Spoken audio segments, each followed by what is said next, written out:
2 spoon எண்ணெய், கொஞ்சோண்டு கடுகு உளுந்தம் பருப்பு, 1/2 ஸ்பூன் சீரகம். இப்போ ரெண்டையும் பொரிய விட்டுருங்க. கொஞ்சோண்டு கருவேப்பிலை, அரைச்சி வச்சுருக்கிற இஞ்சி பூண்டு பேஸ்ட்,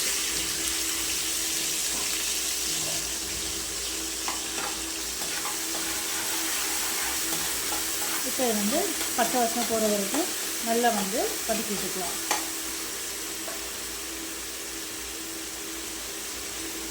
இது கூடவே கட் பண்ணி வச்சுருக்கிற ஒரு பெரிய வெங்காயம் நல்லா பொன்னிறமாக வதக்கி விட்டுக்கலாம்.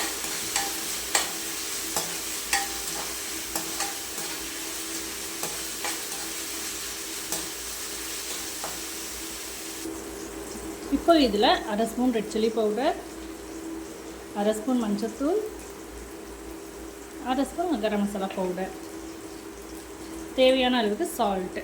இப்போ இது எல்லாத்தையும் போட்டு நல்லா நம்ம வந்து ஃப்ரை பண்ணிக்கலாம்.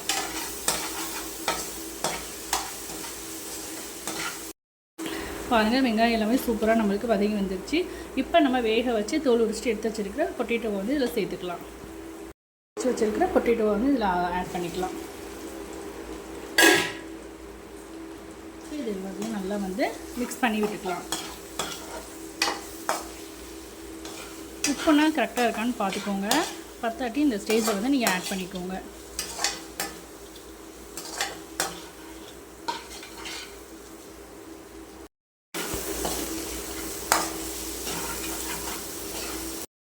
இப்போ வந்து லைட்டாக கொஞ்சம் உப்பு கம்மியான மாதிரி இருந்துச்சு. 1/2 ஸ்பூன் அளவுக்கு உப்பு போட்டு நல்லா மிக்ஸ் பண்ணிவிட்டு ஒரு 5 மினிட்ஸ்க்கு அப்படியே சிம்மில் வச்சிட்டிங்கன்னா வந்து உங்களுக்கு சூப்பரான உருளைக்கிழங்கு ஃப்ரை வந்து ரெடி ஆயிடும். 1 ஸ்பூன் அளவுக்கு பெப்பர் ஆட் பண்ணிவிட்டு அப்படியே மிக்ஸ் பண்ணி விட்டுட்டு ஒரு 5 மினிட்ஸில் நம்ம ஸ்டவ்வை வந்து ஆஃப் பண்ணிடலாம்.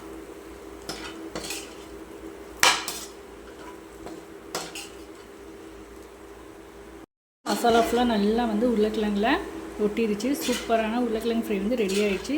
இது நீங்கள் பருப்புக்கு, சாம்பார் சாதம், தயிர் சாதம் எல்லாத்துக்குமே ரொம்ப சூப்பராக இருக்கும். புளிக்குழம்புக்குமே சூப்பராக இருக்கும். இதில் வந்து ட்ரை பண்ணி பாருங்கள். எப்படி இருந்துச்சுன்னு சொல்லிவிட்டு எனக்கு கமெண்ட் பண்ணுங்கள் ஃப்ரெண்ட்ஸ். நம்ம சேனலை இப்போ தான் ஃபஸ்ட் டைம் பார்க்குறீங்கன்னா மறக்காமல் சப்ஸ்கிரைப் பண்ணிவிட்டு அப்படியே பெல் ஐக்கனை கிளிக் பண்ணிக்கோங்க. அப்போ தான் போடுற வீடியோஸ் உங்களுக்கு வந்துக்கிட்டே இருக்கும்.